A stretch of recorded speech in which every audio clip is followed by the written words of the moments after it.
And you got a lot of people asking questions like this, and they're good ones. What's the difference from the previous years? And this is why I'm making the video, because there's a lot of people that don't actually understand what's really going on and what's going to change. Ladies and gentlemen, boys and girls, hope all of you having a great week. Hope all of you having a great Thursday. If not, hope this video can make it a little bit better. And man, oh man, we have some big time breaking news to talk about that involves, guess what? The college football playoff.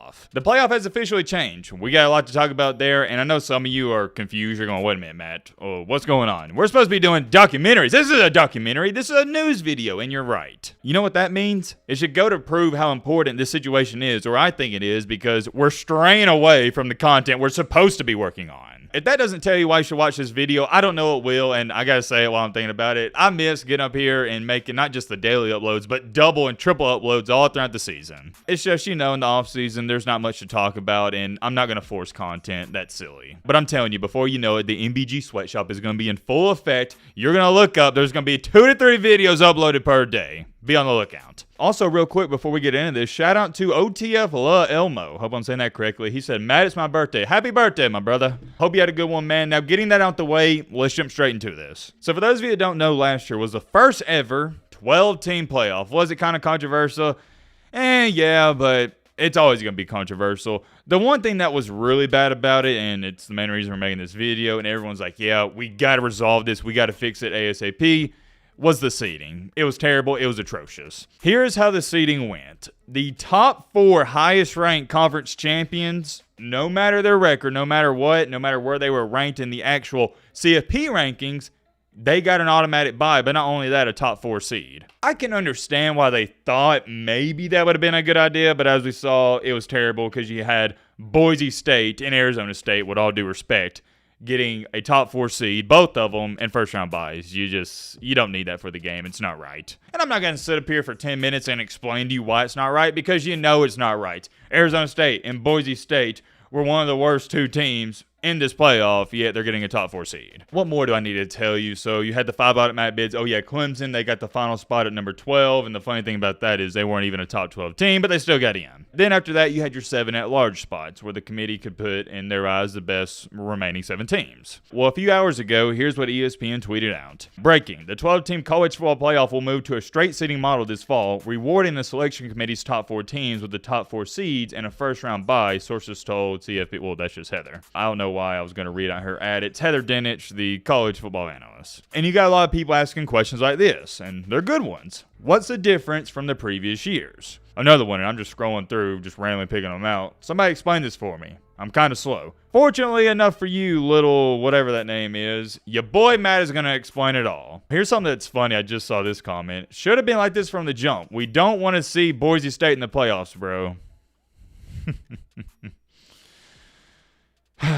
Oh, brother. Do y'all want to tell them, or do you want me to?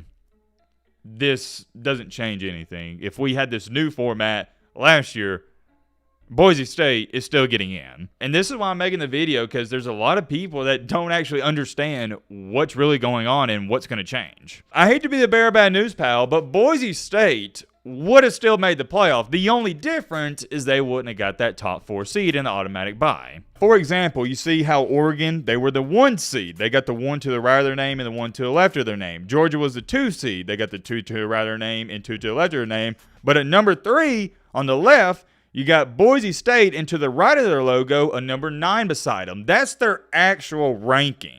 Arizona State, the 4 to the left of their logo and to the right, 12, that's their ranking as well. So Boise State and Arizona State would still make the playoff. However, instead of being the 3 and 4 seeds, they'd be the 9 and 12 seeds. Or actually, my apologies, since Clemson was unranked, Arizona State would have been the 11 seed. There we go, but you should get the point. Here's what Brett McMurphy tweeted out, one of my reliable sources. Huge news, 2025 college football playoff changes to straight seeding. Top 4 seeds get first round buys regardless if it won a conference title, sources said. Conference champs still get auto bids, but are seeded based on ranking. This will be final year of a 12-team playoff with 20... Wait, what?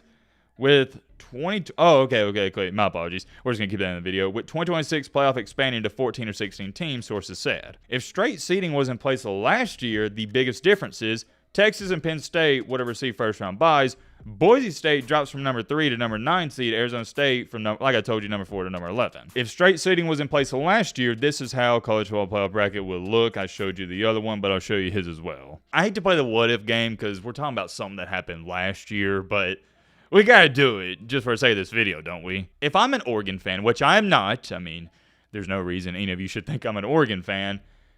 I'm not really pissed off on a scale of 1 to 10, 10 being extremely pissed off, 1 being not really. I'm at like a 2 or 3. Here's why. Oregon got screwed by matching up with little bro, Ohio State in the second round.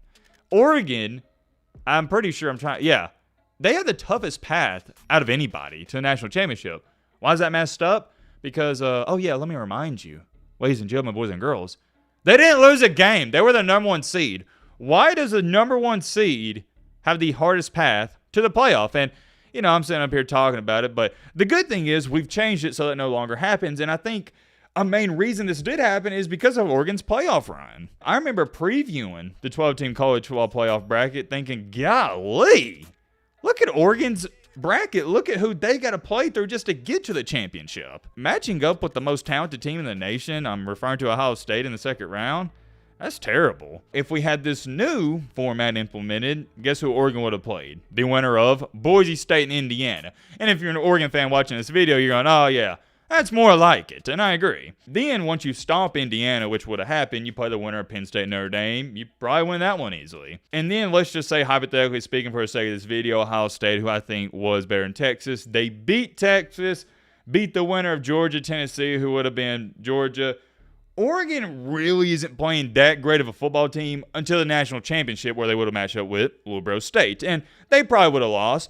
Jeremiah Smith would have waxed them. But the point is, at least you would have made it to the championship without playing the best team in the second freaking round. If you got to ask me, this looks much better. I mean, look at these, I call it the second round, but the quarterfinal matchups. Oregon, Indiana, that's how it should be. Penn State, Notre Dame, 2 really good teams, not great teams. Texas and Ohio State. That would have been a great game. And Georgia and Tennessee. Tennessee was a little overrated last year, but we're not going to get into that too much. That was last year's team. And here's another thing I almost forgot to bring up.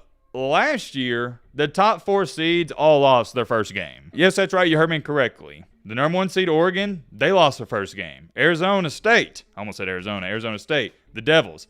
They lost their first game. Boise State and Georgia. Well, now with this new format, that's probably not going to happen. You're going to see the 5 seed beat the 4 seed every other year, and even the 6 and 3 seed, and maybe even the 7 seed upsetting the 2 seed. But more times than not, the 1 seed is going to crush the 8 seed. I really dumbed this down as much as I could. I don't know what more to add to it to, I guess I'd say, dumb it down even more. The only thing that's changing is whatever ranking you see when the playoff committee comes out with their first ranking, that's where the teams are actually going to get seeded and ranked. You're not going to see, for example, Boise State ranked as the 9th best team in the country and get a 3 seed in the playoff, which is actually going to make it way easier for your casual fans to understand, because that was the biggest question people were asking me on Twitter all year long last year.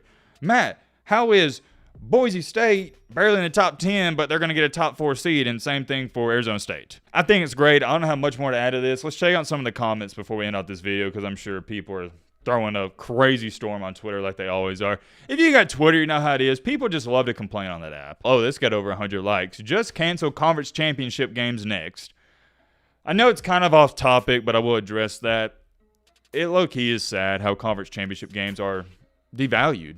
They are. There's not even a point in playing in them. I remember back in the day, it meant something to win the SEC. Why? Because you had to win it to get to the national championship. Ask Georgia. But now to win a national championship, you only got to win your conference. And I've said this the entire time I've been on YouTube. As an Alabama fan myself, although I pride myself in being an analyst first, I could care less. I mean, I want to win if we're going to play in it. But if you were to tell me, Matt, Alabama's going to win a couple more national championships in the next 15, 20 years, but they're not going to win an SEC title, I'd say, okay, who cares?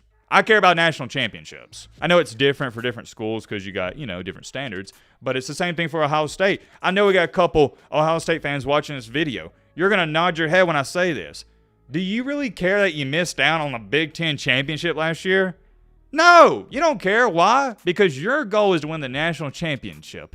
The conference championships just, I guess you could say, well, it's not even really the cherry on top.